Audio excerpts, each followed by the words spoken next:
Ya, yang ini saking banyaknya duit, selalu nanya, gua ngerjain siapa ya besok? Ya, ini ngeri nih. Ini bisa mengendalikan banyak hal. Sampai dalam kabinet bisa 5 tuh barang. Jadi saya bayangkan ya, ada sebuah proyek namanya food estate di Merauke. Itu dialokasikan 6 triliun cetak sawah, irigasi, dan jalan. Panjang jalan 150 km. Tahu apa isinya sepanjang 150 km? Kebun sawit 425.000 hektar. Gila nggak?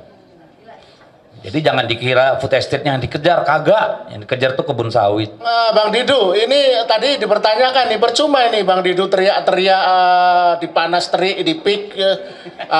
Bagaimana upaya membangkitkan gerakan jalanan agar percaya diri untuk melawan? Silakan pengalaman Abang. Terima kasih. Assalamualaikum warahmatullahi wabarakatuh. Saya pikir hari ini hari mengambil alih kembali negara yang sudah dikudeta oleh Jokowi dan oligarki. Karena hari ini Bung Deddy Sitorus sudah ada di sini. Kalau partai politik sudah mau ketemu oposisi, artinya ruang kebenaran mulai tersingkap di depan. Nah, selama ini kami susah sekali ketemu. Nah, sekarang sudah ketemu. Dalam satu forum yang mengini Jokowi. Nah, saya ingin menjelaskan, Jokowi sebenarnya mengkudeta negeri ini dan mengkudeta partai yang mendukungnya itu bulan November 2015. Di saat itu, saya dengan Pak Sudirman Said membongkar Papa minta saham dan dimarahi karena menyinggung oligarki. Nah, di situ saya melihat Pak Jokowi negara ini sudah dikudeta oleh Jokowi bersama oligarki. Disitulah PDIP ditinggalkan, partai-partai ditinggalkan, sehingga bulan Juli puncaknya 2016 terjadi reshuffle kabinet yang membuang semua menteri-menteri yang punya integritas. Sudirman Said, Rizal Ramli, Anies Baswedan, dan masuklah oligarki ke dalam politik.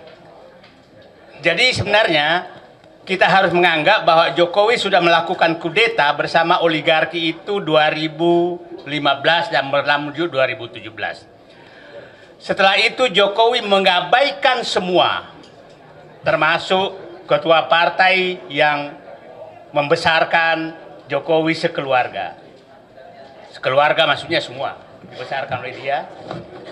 Nah, jadi kalau sakit hati kita ke Jokowi kira-kira diukur 1 sampai 10, kalau saya 5, Deddy Sitorus harinya 9, 11. Nah, itulah yang terjadi, sehingga apapun yang kita lakukan, partai-partai lakukan, itu bagi Jokowi tidak penting.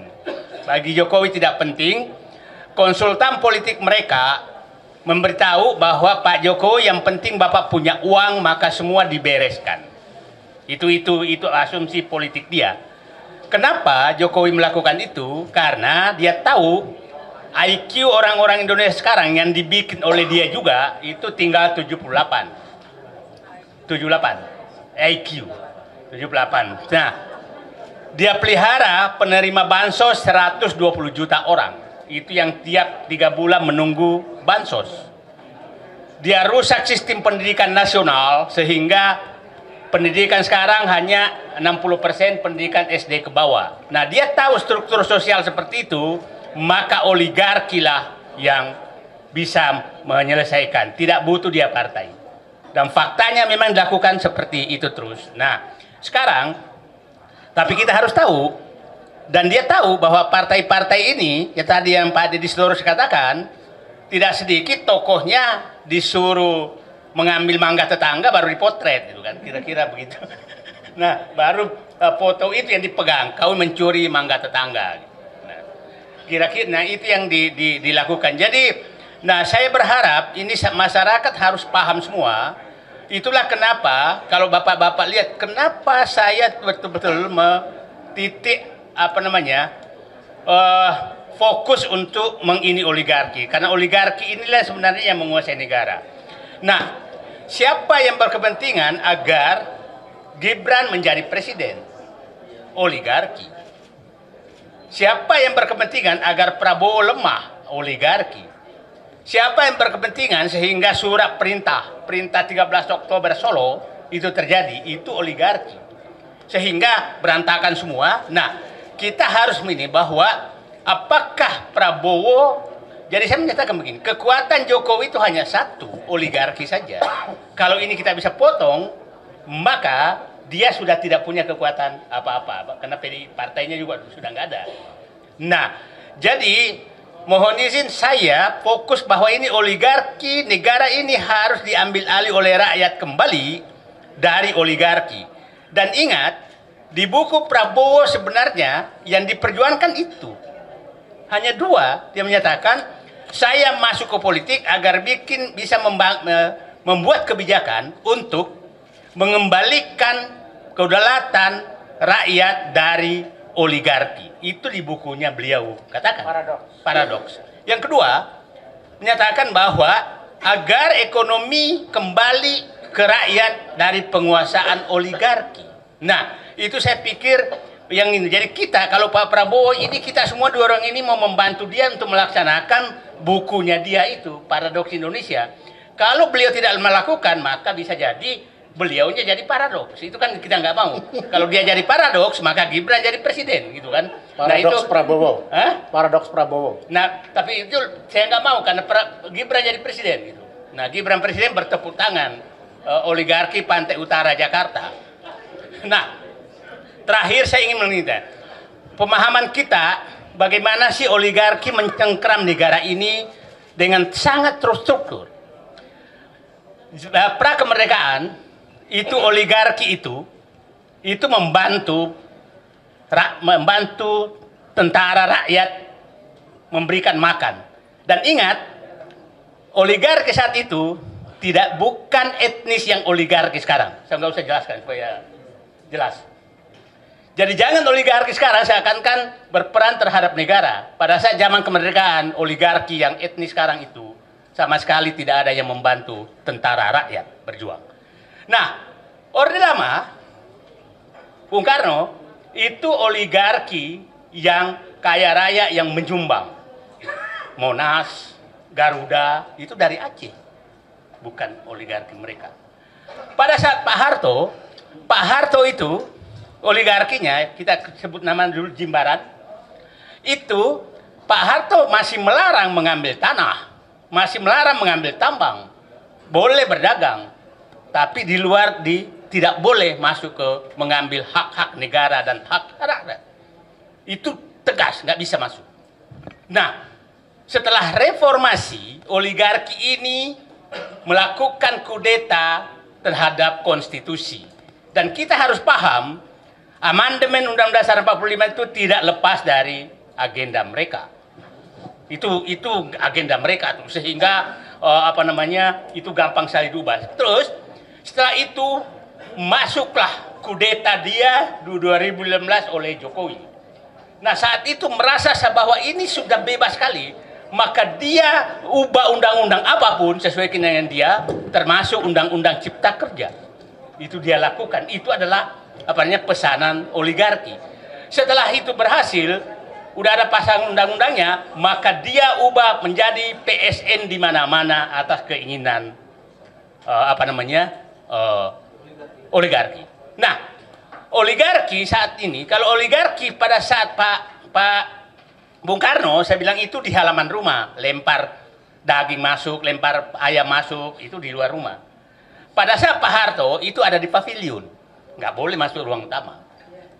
Pada saat Jokowi itu dia ngusir penghuninya yang dia ada di dalam dapur mereka. Di dapur mereka. Nah, itulah oligarki, itulah yang Nah, sekarang dia sangat berkepentingan kepada Fufu Fafa berlanjut. Jadi, yang kita lawan ini adalah mengambil kembali kudeta negara ini oleh oligarki bersama dinasti Jokowi. Itu yang kita harus ambil alih. Dan kembalikan kedaulatan kepada rakyat dengan mekanisme yang ada. Nah, itu saya mutar-mutar semua, itu yang terjadi. Coba bisa bayangkan. Bulan Juni, itu bulan Juni atau Juli, Juli, dulu Jokowi menandatangani, contoh saja bagaimana oligarki. Juli dia tanda tangani Rempang, kerjasama Cina tentang Rempang di Cina sana, disaksikan Jokowi dan Jinping.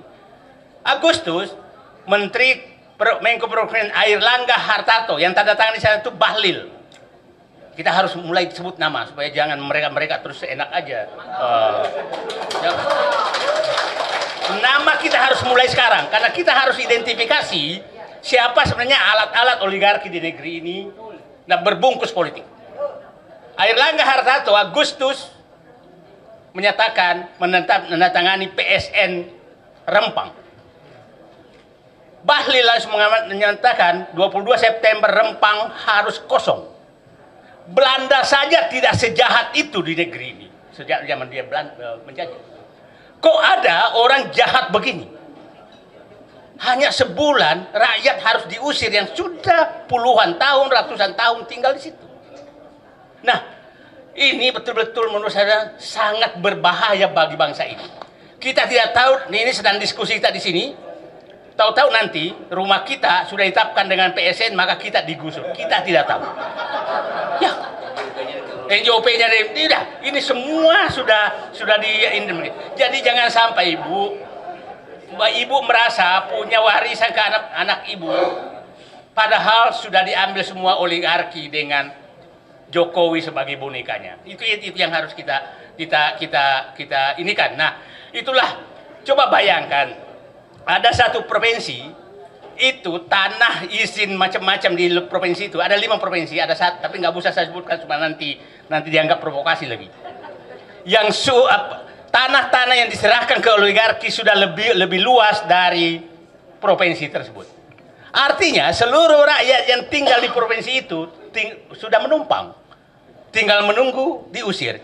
Jadi kalau fufu-fafa ini terus jadi dinasti terus, maka ini kita semua menjadi penumpang dan akan diusir oleh mereka. Itu yang harus kita harus ingat semua. Nah, itulah saya pikir. Jadi saya menyatakan Pak Deddy Sitorus, terima kasih. Kami tujuan perjuangan kita sama, melepaskan negeri ini dari kekuasaan dinasti Jokowi bersama oligarki. Ya. Terima kasih. Tepuk tangan untuk Bang Said itu. Sedikit Bung, saya perlu sedikit. Oligarki ini lintas etnik, lintas agama, lintas suku. Ya, lihat saja di kabinet sekarang tuh ada 5 menteri perwakilan salah satu juragan nih. Ya, jadi ngacon. Kenapa? Alah, kalian udah tahu pura-pura nggak tahu. Ya, yang ini saking banyaknya duit selalu nanya, gua ngerjain siapa ya besok? Ya, ini ngeri nih. Ini bisa mengendalikan banyak hal sampai dalam kabinet bisa 5 tuh barang. Jadi saya bayangkan ya, ada sebuah proyek namanya Food Estate di Merauke. Itu dialokasikan 6 triliun cetak sawah, irigasi dan jalan. Panjang jalan 150 km. Tahu apa isinya sepanjang 150 km? Kebun sawit 425.000 hektar. Gila nggak? Jadi jangan dikira food estate-nya yang dikejar, kagak. Yang dikejar tuh kebun sawit. Ya, PSN di di PIK, Masya Allah, dari mana tuh urusannya PSN? Yang di Serpong, gimana ceritanya bisa jadi PSN? Ya banyak hal lah. Ya, jadi ini bahaya. Ya, jadi nggak ada urusannya sama etnik, karena kaki tangan oligarki pun orang kita, Pak. Ya. Tadi Bapak udah sebut nama, masih banyak kawan-kawan itu di